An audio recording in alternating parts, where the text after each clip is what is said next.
Hi there kids! Today we're going to read a story of Dick Whittington as illustrated by Terry Gabbey. This is the book Dick Whittington and it's published by Ladybird. Okay, we will start the story from page 1. Once upon a time, there lived a boy called Dick Whittington. He had no parents. Poor boy, and he had no money. One day, Dick said, I'm going to London to look for work. This is Dick going to London to look for work, kids. Okay, we go to the next page. London was a long way away. Dick walked for miles and miles. Remember, kids, not driving, walking from miles and miles to get to London.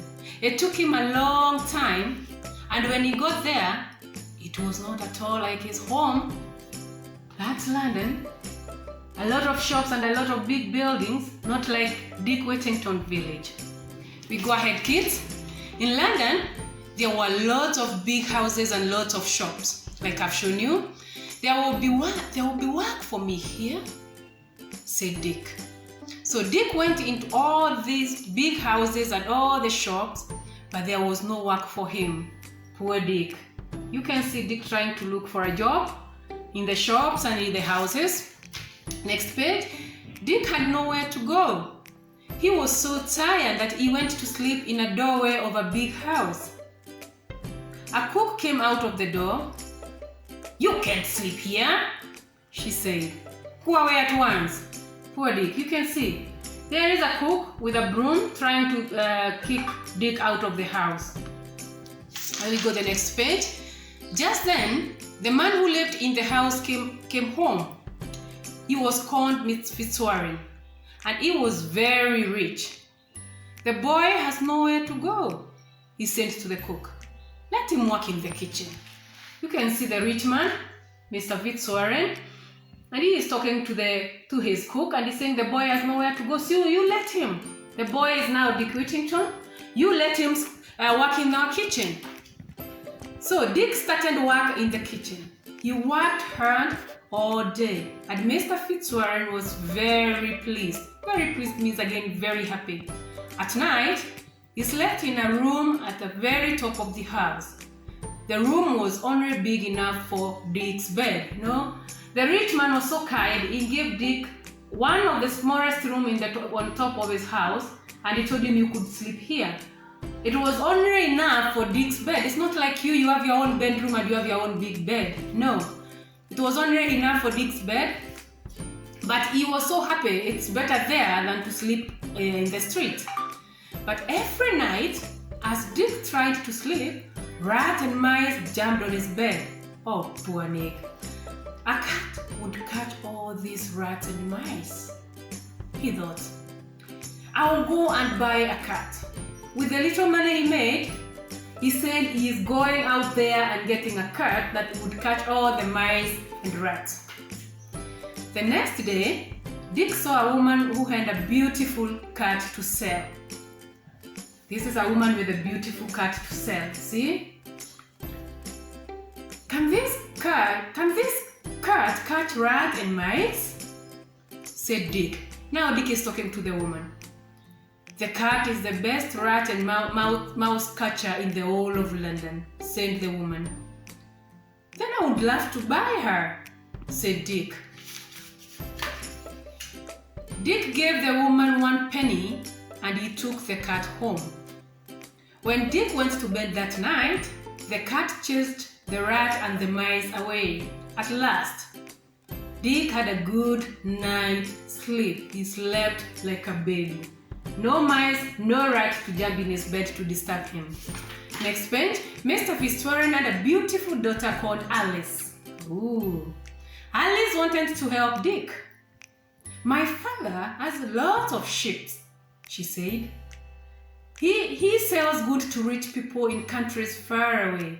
Give him something to sell and then you can be rich. See, the daughter of the rich man is telling Dick to give his daddy something to go and sell for him and he can get rich too. a good girl. What can I sell? Dick said. All I have is my cat. Then my father will take your cat and sell it, said Alice. Dick didn't want to sell his cat, but he wanted to please Alice. Dick gave his cat to Mr. Fitzwarren. This cat is the best rat and mouse catcher in the whole of London, said Dick. Will you sell her for me? Yes, said Mr. Fitzwarren. Dick missed his cat. Every night the rats and mice came back and jumped about on his bed, on Dick's bed. This made Dick very unhappy. I don't like London, said Dick. I'm going back home. Poor Dick. Now the cat and the mice are back again. Dick is not happy. He's now thinking of going back home. So the next day, Dick set out for home. Just as he was leaving London, he heard the church bells. Turn again, Whittington, Lord Mayor of London. Turn again, Whittington, thrice Mayor of London. The bells are calling me back to London, said Dick. See, he was already leaving, but you can hear the sound of the bell calling him back to London. So Dick didn't leave London. He turned and went back to Mr. Fitzwarren's house. When he reached the house, everyone was asleep. No one had seen him leave. As Dick was sleeping in his bed, Mr. Fitzwarren's ship sailing to a country far away. The king and the queen of the country wanted to buy some goods. As he was leaving the shop to go and see them, Mr. Fitzwarren took Dick's cat with him. The king and queen had a beautiful palace, but there were mice and rats running all over it. Mr. Fitzwarren said, I have a cat that can help you. And Dick's cat chased all the rats and mice away. You can see Dick's cat chasing all the rats and mouse away. The king and the queen wanted to buy Dick's cat, but the cat wanted to go home. The king and the queen said, this beautiful cat has helped us. Take her home and give this money to her master. Oh, Dick is going to be very happy with this. So Mr. Fitzwarren took the cat back to London. Mr. Fitzwarren came home and he gave the money and the cat to Dick. Dick was pleased to have the money and he was even more pleased to see his cat again.